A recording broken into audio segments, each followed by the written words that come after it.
Next on our program, we turn to an academic specialist on the subject of Harry Bridges and the tradition of dissent. Professor Robert Cherny, who formerly served as chair of the history department at San Francisco State University, currently is professor of history at San Francisco State University. For the past 8 years, Professor Cherny has been researching and collecting information on Harry Bridges. He has probably interviewed nearly everyone in this room. His project is with the full cooperation and support of Harry Bridges until his passing, and with the cooperation and support of Nikki Bridges. He makes note to me that if there are some of those of you who worked with Harry Bridges who he has not interviewed, he did bring his tape recorder with him. Professor Cherny has given numerous papers on Harry Bridges at professional conferences, which is the traditional way in which academics build their research work, is before publishing. They give the papers at professional conferences. He has published significant work on United States politics in the progressive period. We await publication of the biography that he is working on of Harry Bridges with great expectations. But before that, he will talk today on Harry Bridges, labor radicalism, and the state. Welcome, Professor Cherny.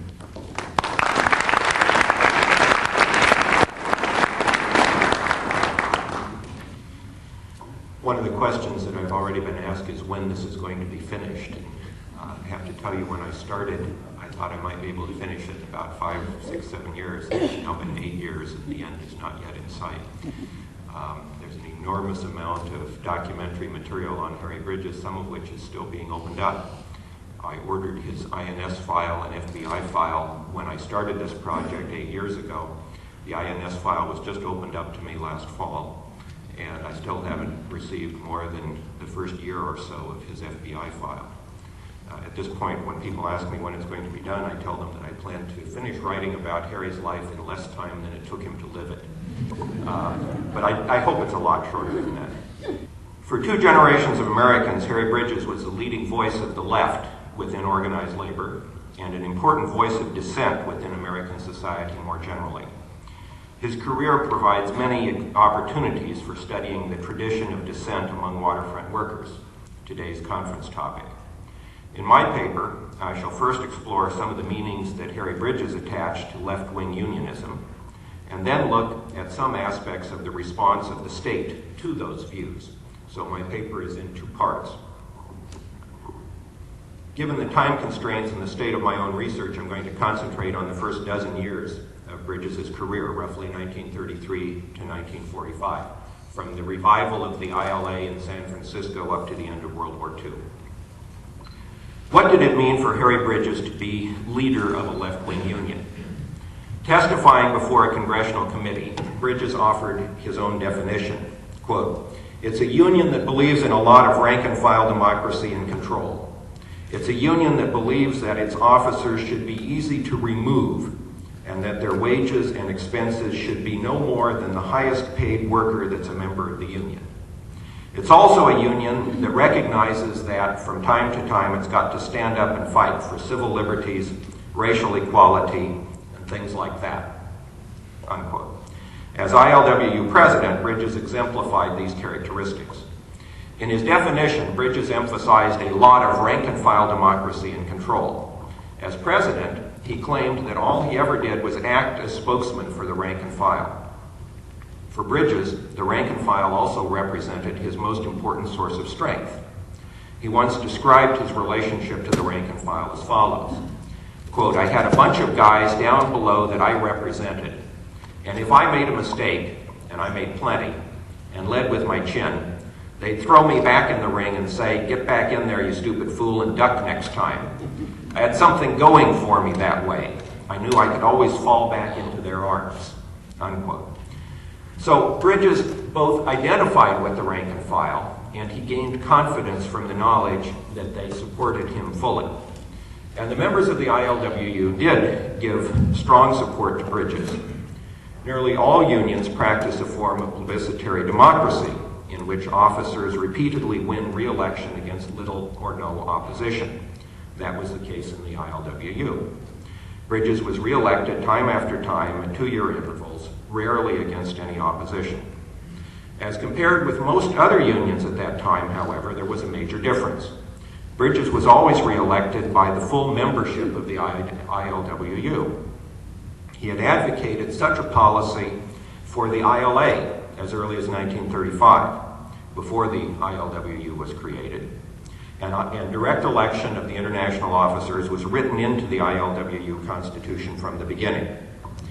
When he ran for ILA district president in 1936, the first time he ran for office coast-wide, he won with 75% of the vote, which turned out to be the worst showing he ever had in a coast-wide vote.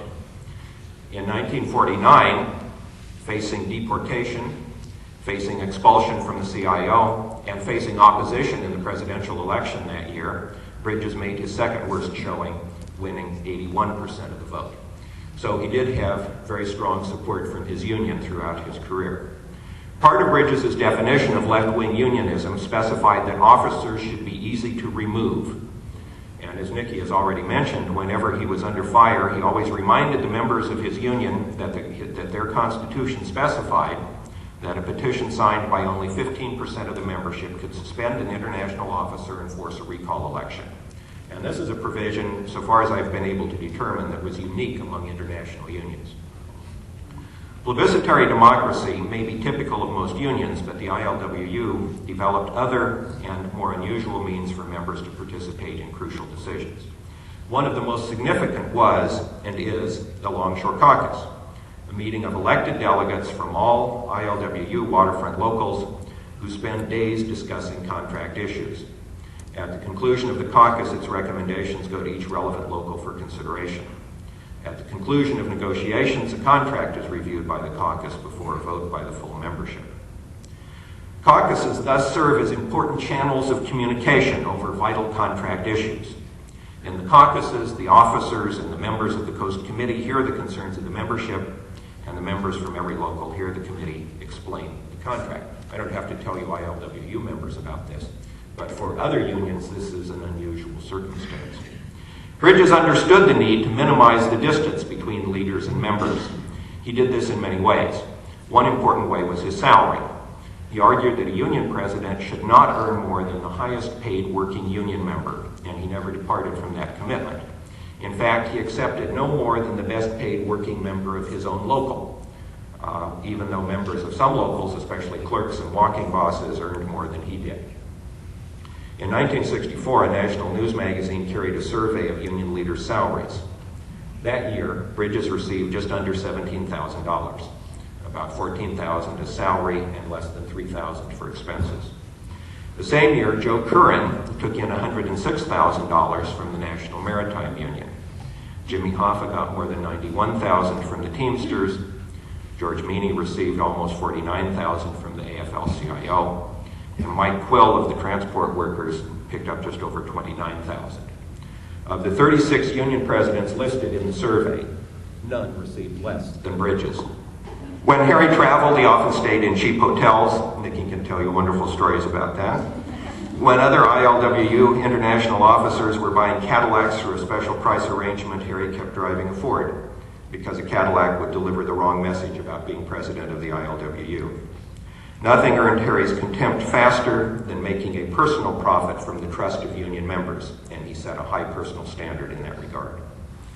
All these were symbols of an underlying commitment on Harry's part, one that he stated forcefully as early as 1935 when he told a local meeting in San Francisco that, quote, union officials who like their jobs because of the salary attached to it are not worth anything to the members, unquote. Another criterion that Bridges specified in his definition of a left-wing union was a willingness to fight for such issues as civil liberties and racial equality. As a union leader, Bridges led many such fights. In the time I have today, I'll look briefly at some of his statements regarding racial discrimination. And Bruce Nelson is going to speak this afternoon on the same issue, so I'm not going to develop it at much length. In October 1933, Bridges and his group within the San Francisco ILA local addressed racial issues in an article in the Waterfront Worker, their mimeograph newsletter. In that article, they argued that building a strong, unified organization required not only recruiting black longshoremen into the union, but also integrating longshore work gangs. Pressed by Bridges and his group, the local executive committee appointed a special organizer to work with black longshoremen. When the strike began in 1934, as Nikki mentioned, Bridges spent his Sundays at black churches throughout the Bay Area, where he implored blacks to join him on the picket line and promised that when the strike was settled, blacks would work as union members on every dock in the Bay Area.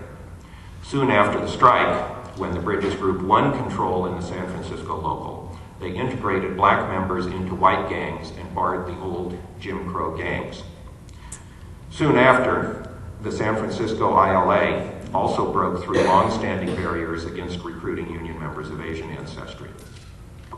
Throughout his career in the ILWU, Bridges advocated full integration of the workforce in the union, and the union repeatedly pronounced itself in favor of, and this is a quote, equal treatment for all regardless of race, creed, color, or sex, unquote. The Dispatcher, the ILWU newspaper, frequently carried articles advocating equality for all workers and regularly featured stories, often with photographs, about the union activities and contributions of African Americans, Latinos, Asian Americans, and women. In 1945, the paper also presented a long feature article exploring the nature of prejudice as a, quote, roadblock to progress, unquote. The ILWU also pointed with pride to blacks and women on its executive board and organizing staff. The Dispatcher carried Bridges' column on the beam in nearly every issue for some 35 years, and Bridges often used his column to advocate racial equality. In 1942, for example, he characterized discrimination against blacks as, quote, unconscionable, cruel, and anti-American, and as anti-labor. During World War II, a large increase in the number of black longshoremen in Pacific Coast ports produced racial problems in some locals. But Bridges and the other international officers spoke clearly and consistently in favor of full integration. However, their commitment to local autonomy, and perhaps their understanding of local political realities, meant that they usually did not intervene in locals where there was racial discrimination. An important exception came in March 1945.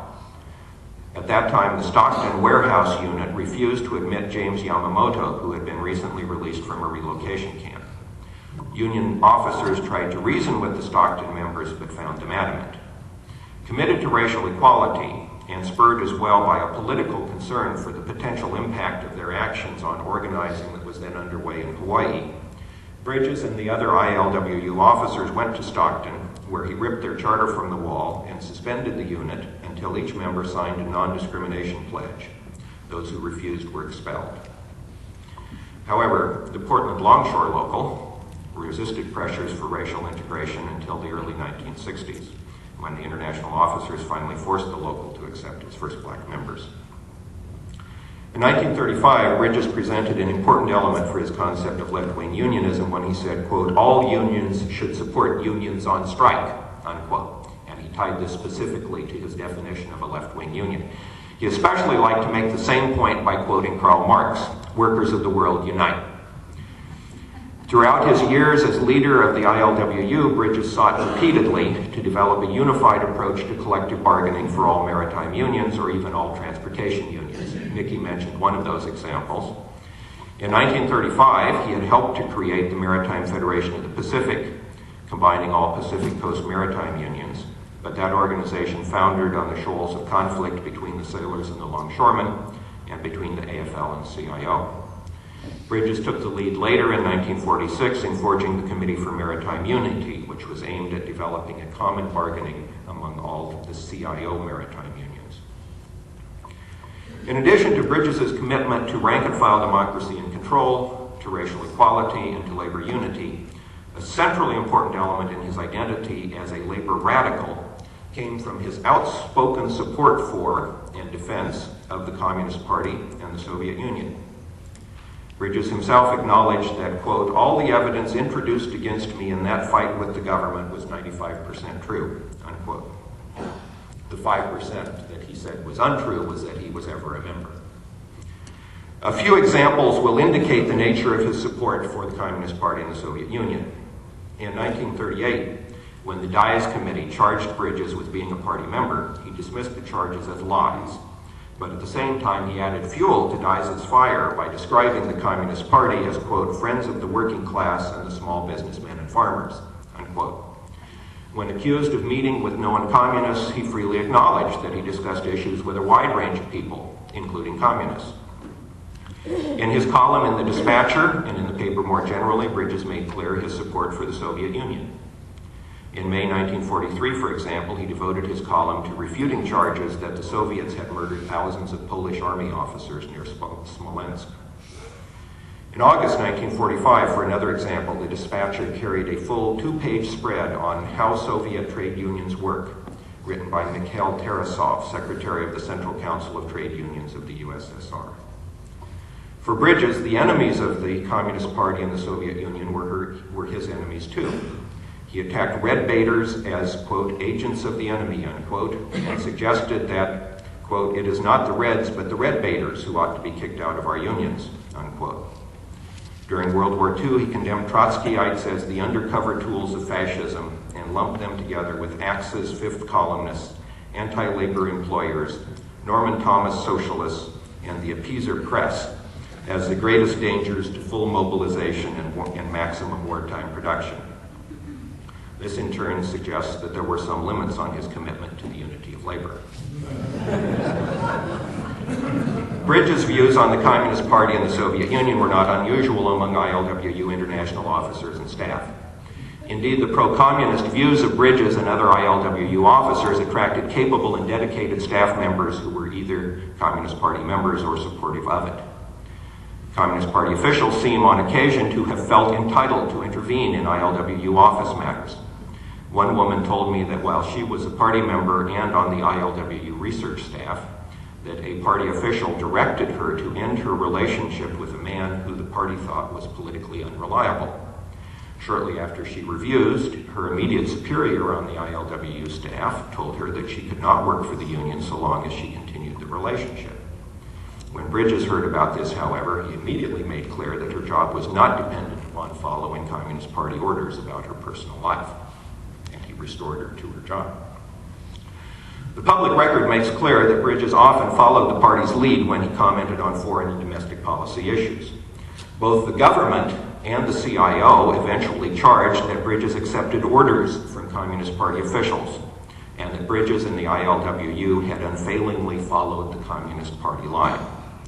There is no reliable evidence for such charges, however, and the evidence that exists suggests a much more complicated relationship. Party officials had easy access to Bridges, and they sought to influence him and the union, but Bridges made his own decisions. He put it this way in 1945, "Our policies will be made to fit our union and determined by it, and it only. If our opponents revive the old cry about us taking orders from Moscow, we have no time for even contempt anymore, only for a horse laugh," unquote. The political perspective of Bridges and other ILWU leaders, for example, led them to seek contract provisions specifying racial non-discrimination, a position that coincided with the views of the Communist Party. On the other hand, for a contrary example, when the CIO was preparing to expel the ILWU for being communist-dominated, the party sent Al Lannon to San Francisco to urge Bridges not to wait for expulsion but to walk out. Bridges flatly refused, arguing that the ILWU belonged in the CIO and would not leave of its own accord. A central thread that runs through these elements is Bridges' Marxism. He felt his class analysis always kept him grounded when in negotiations. No matter how well he got along personally with the man on the other side of the table, he knew that, in bargaining, they represented what he called the class enemy. He approached race relations from a class analysis, arguing for racial integration of the workforce and the union, and he tried to build class solidarity across the lines of race, ethnicity, gender, craft, and industry. Similarly, he worked from his ideological perspective to define the role of union president and to foster rank-and-file democracy. His ideological perspective led him beyond pork chops to domestic policy issues involving civil rights and civil liberties, and to foreign policy issues as well. At the same time, however, Bridges's ideological commitments drew such serious and sustained attacks on him and his union as to drain enormous amounts of time, energy, and resources just for defense. Further, Bridges's ideological commitments and those of many other ILWU activists ultimately led the CIO to expel them. For 38 years, 27 of them under Bridges's leadership, the ILWU stood outside the mainstream of organized labor, and for many years it spent an inordinate amount of its resources on defense. Now, at this point, I want to return from considering Bridges's definition of labor radicalism and to look instead at the response that those views elicited from the state. Using the Bridges case to study the role of the state in suppressing labor radicalism indicates that the state, during the New Deal, contained officials who differed significantly over appropriate policies and agencies that acted at cross purposes. Secretary of Labor Frances Perkins sought to establish a different policy toward deporting radicals than that of her predecessors, and the initial stages of the Bridges case proceeded under her guidelines. Such efforts, however, were undercut by employer groups, AFL unions, the American Legion, local police red squads, and local INS officials. Continuing political agitation by some of the same organized groups also generated pressures for action in important Senate and House committees. So in the end, Perkins' efforts to implement her own policy priorities and to prevent a deportation hearing based on tainted evidence failed in the face of these political pressures.